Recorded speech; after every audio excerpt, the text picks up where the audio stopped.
Another thing about this program is the fact that it is on Facebook also. Our followers, people who follow this show are from a spectrum of age groups.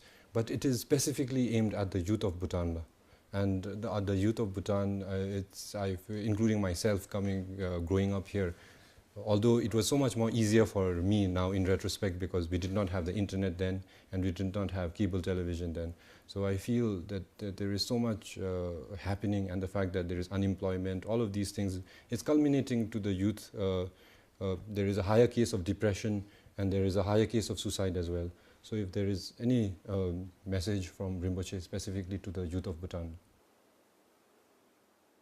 I don't want to, although,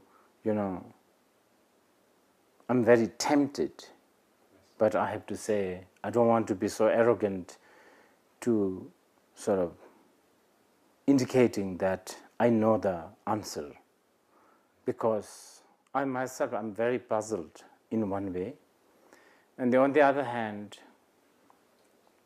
there must be so many reasons, and there must be so many causes and conditions.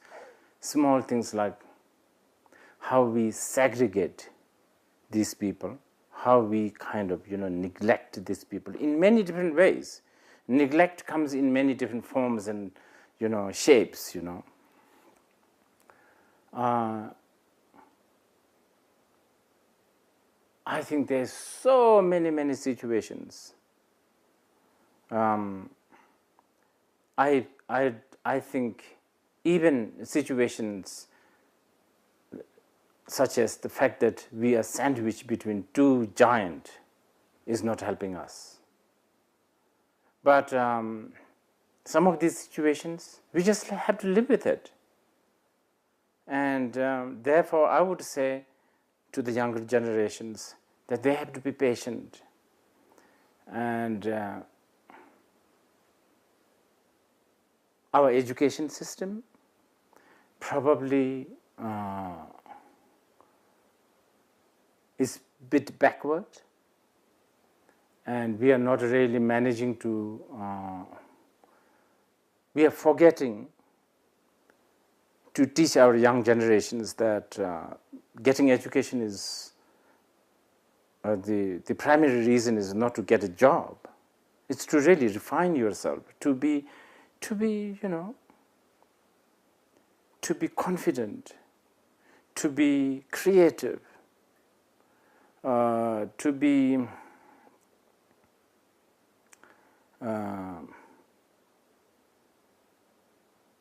special. Many times going to schools, going to college, getting a job, not so special. It's just everybody does this. And it's something that British taught to Indians, and the Indians have now taught to us, and we are following that. It's nothing special, So there's that.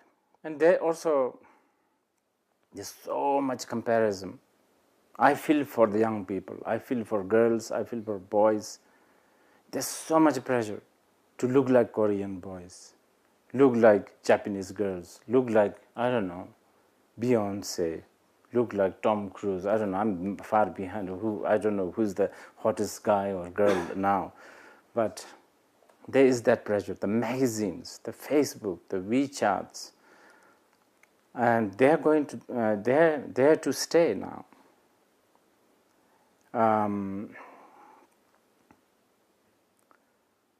The other day I was watching BBS, and there was a really a group of 3 singers. They were singing, and the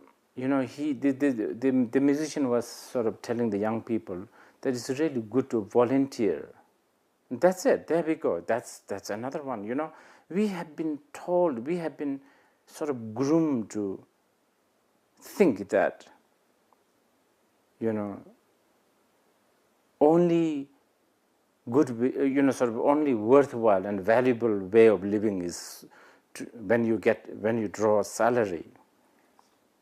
Stuff like that. We need to change. We need to really make the people, like if our young generations go to remote places and help they plant trees, plant vegetables, so that we don't have to buy from outside. And the satisfaction of having done that probably is so much more than cash. And this is something that we could maybe introduce and see.